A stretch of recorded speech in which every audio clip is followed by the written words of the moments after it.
But I finished pretty strong and kept it low hard. And has your caddy been an enormous help to you? I mean, he makes the yardage book, so he's been telling you where to aim your shots. Yeah, Simon's been a real big help. He knows the greens pretty much better than anybody I've ever seen out here. He knows with the wind and which greens are kind of firmer and which ones are not. So he's been a great help. He's definitely shaved off a lot of shots for me. Thank you.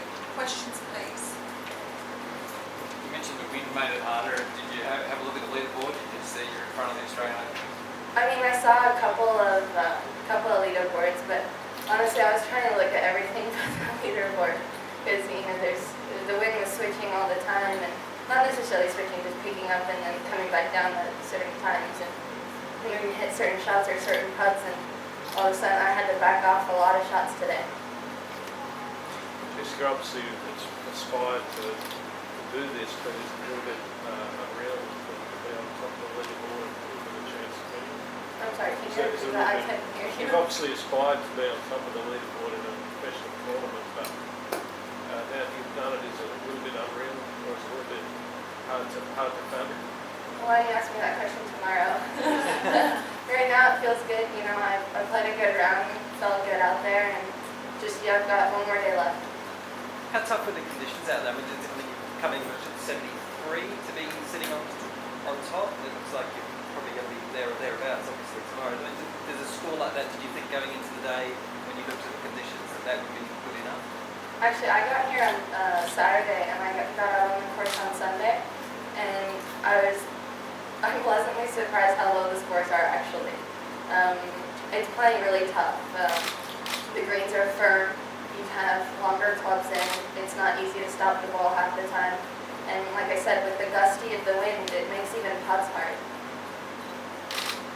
Jessica, can you confirm your age? What's your birthday? Is it? February 27th, 93. So I'm 18. You'll be 18. You're Yeah. 19. No, I'll be 19 this month.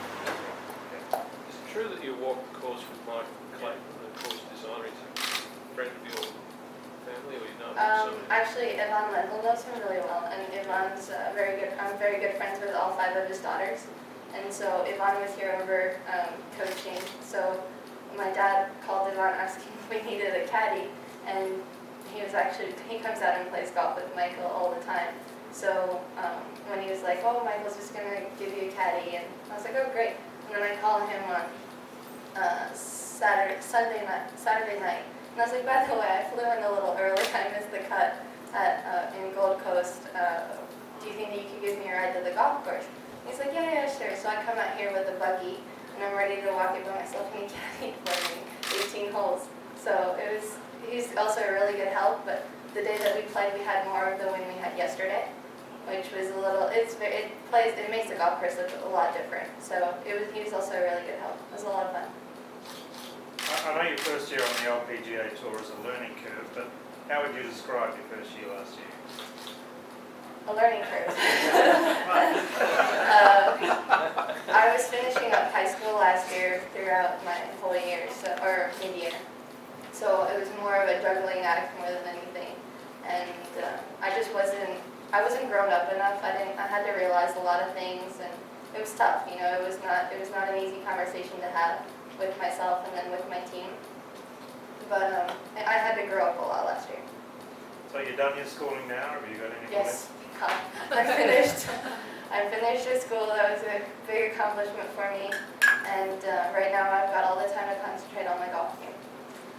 Jessica, you've been asked this question 100 times, but your dad's pretty famous in this neck of the woods. Yeah. That would be an unbelievable double, wouldn't it, if you could both win an Australian Open?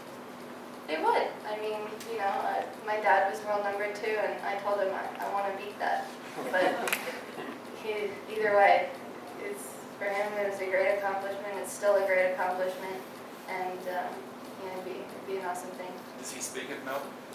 Yeah, he speaks Melbourne very highly. He was very sad he couldn't come out this time. Hopefully he'll be out next year with me. But he had other obligations at home with my brother and sister. Does he play golf? Yes, he does, but because he caddied for me last year, he was so sick of golf at the end of the year that the only time we got him out was in December, maybe once or twice. Left-handed golf. No, he's ready. He's a right-handed golfer, left-handed, everything else. Do you feel comfortable leading? Yes. I mean, it feels like any other day, honestly. Don't get me wrong, it feels really good, but I do have I have one more day left, so, you know, it's kinda, Do you think you'll feel some nerves tomorrow? definitely, you know, but it's nothing to be afraid of. It's something that you embrace, and it's a good feeling, you know, be out there and you're on top of the leaderboard, you know. What would you describe as your most significant amateur performance? My 2010 was really strong. I had a really good 2010. You know, I won. We were actually in Argentina, played Copa de la America. We played out there. We won that, and then I played the week after that. I played Sally, Southern Atlantic Amateur, and I won, shooting 60. I was like 75, 69, 62, 69. And after that, you know, got into Curtis Cup, played really well there. Then was second at US Amateur. And then, you know, I was leading World Amateur after 2 days. And unfortunately, I got really sick. But we ended up finishing second, and I think I finished like third or fourth all around. And then, you know, I was leading in both qualifiers for the, but then it was the Futures Tour and the LPGA. So I had a really good 2010, and it was just a really good year, so I can't complain. Any more questions, ladies and gentlemen? No? No, thank you.